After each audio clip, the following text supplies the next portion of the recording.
merci, mesdames, messieurs, comme lettre. C'est épouvantable de recevoir une lettre pareille. Quelle lettre disgracieuse, mesdames, messieurs. Bonsoir, monsieur Drolet. La présente lettre est pour vous entretenir des propos grossiers d'André Arthur à l'antenne de CJMS 1040 AM. Ce dernier semble s'attaquer pratiquement à tout le monde par le biais des ondes radiophoniques de AM le matin. Dernièrement, ce dernier vous a traité de curé d'extrême droite.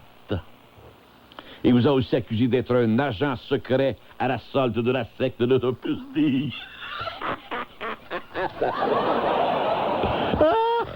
Un agent secret, c'est calme. Voici Opus Dei des agents secrets. Je suis plus capable. Ah, quel monde de fous, mais quel monde de fous, mesdames et messieurs. Le gros Arthur vous qualifie également de renifleur de pète du cardinal Turcotte.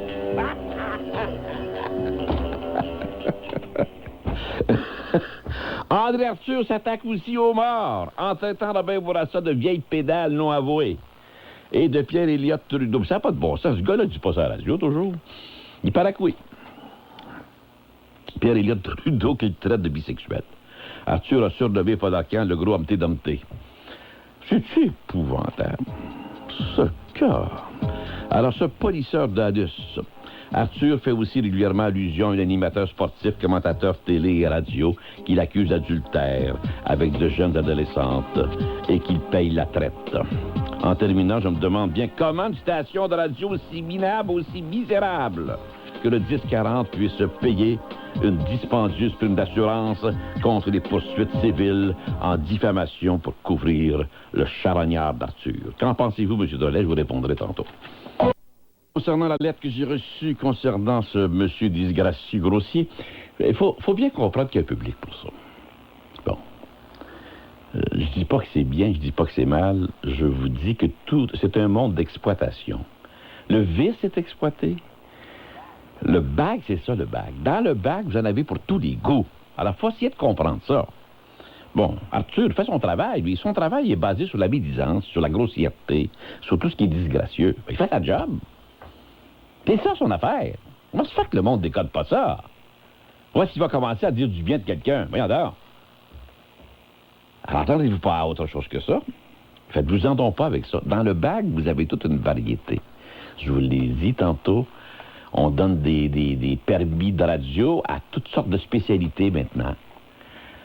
Nouvelles, country, bientôt ça va être ça, là. Toutes sortes de choses comme ça. Alors, faites-vous-en pas avec ça. Essayez pas de comprendre ça. Il n'y a rien à comprendre là-dedans. Il y a rien. Dans un monde moderne, dans un monde aussi fou qu'aujourd'hui, il ne faut pas que ça vous étonne. Il n'y a rien qui me surprend là-dedans, moi. Voyons donc. Quand vous me parlez de ce gars-là, c'est comme si vous me disiez il y a une feuille qui tombe en bas d'un arbre. Ça me dérange pas, que la feuille tombe, voyons donc. C'est mon opinion. Elle n'est pas bien forte, hein, mais c'est ça. Alors voilà, mesdames et messieurs. Voilà, mesdames et messieurs, ce qui se passe. Quel malheur que nous avons aujourd'hui. Quel malheur, quel malheur. Mais ça, là, c'est pas nouveau, ces malheurs-là, hein. Puis ça me fait rire parce que j'entendais aujourd'hui quand même des personnalités là, dire est-ce que c'était mieux dans le temps avant, est-ce que c'était mieux. L'humain, c'est toujours battu. La culture change, varie, mais l'humain reste toujours le même. Voyons, donc, que ce soit un humain de l'époque romaine, ou du Moyen-Âge, ou de la Renaissance, ou avant les révolutions françaises, ou après, c'est toujours la même chose. Sauf s'il y a des cultures qui varient, qui changent.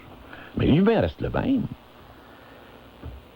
Alors, sur la Terre, on est ici pour se battre. Et, moi, je ne finis pas de le dire, ça fait 30 ans que je répète ça. Malheur à celui qui ne connaît pas sa misère. Alors, être sur la Terre, c'est une misère. Tout simplement. Puis il y a des moments, heureusement, agréables et des moments joyeux. Alors, il faut apprendre à vivre avec ça. Arrêter de vivre dans le faux puis se faire à croire que c'est le paradis. Puis les gens recherchent le paradis perdu. On l'a eu, ce paradis-là, mais il est perdu. On l'a perdu. Essayez pas de trouver ça dans le temps moderne. Vous serez pas capable. C'est pas grave, je vous le dis, là. Pensez-y même pas. Le paradis sur Terre, vous ne l'aurez pas. La paix sur la Terre, un peu de paix. Mais mettez jamais un absolu dans la paix sur la Terre. Vous ne l'aurez pas, ça. C'est impossible. Vous mettez jamais un absolu dans la paix sur la Terre. Vous ne l'aurez pas, ça. C'est impossible. La vie, c'est rempli d'épreuves. Il faut savoir ça. Puis enseignez ça à vos enfants, surtout. Parce qu'on leur enseigne surtout dans les cégeps.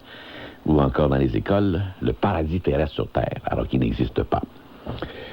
Le numéro de téléphone pour nous rejoindre, mesdames, messieurs, vous composez pour les auditeurs de Montréal le 790-0224. Et pour les auditeurs de l'extérieur, vous composez le 1-800-667-5241.